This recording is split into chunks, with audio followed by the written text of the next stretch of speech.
আসসালামু আলাইকুম। এখন আছি আমি শরীয়তপুর ভেদরগঞ্জ থানা, জোড়া ব্রিজের পাশেই ইতালি প্রবাসী সুমন ভাইয়ের বিল্ডিংয়ে। এর আগেও কাজ করে গেছি জানে তো। মোটামুটি কাজ ভিতরেও কিছু অংশ হয়েছে, এটাও মোটামুটি রেডি হয়েছে, কিন্তু ব্যথা আমার যে অসুস্থতা হঠাৎ বাড়ে আবার কমে, তো এই জন্য আর মাদারীপুরেও যাওয়া হচ্ছে না।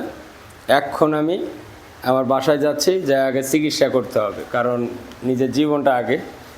তা মোটামুটি ওর যে মেজর যে ব্যাপারগুলো সেগুলো আমি সাথে থেকে ওরে দেখাই দিয়েছি, ও পারবে ইনশাল্লাহ। তো দোয়া করবেন যেন সহি সালামতে যায় চিকিৎসা করি, আল্লাহ যেন বড় ধরনের কোনো সমস্যা না দেয়। আমার সহজে রোগ ব্যাধি হয় না, কিন্তু যখন আল্লাহ আবার ছাই দিয়ে ধরে তখন মারাত্মক হয়ে যায়। তো দোয়া করবেন আল্লাহ যেন রহমত করে। বিদায় নিয়ে ভালো থাকবেন। আসসালামু আলাইকুম।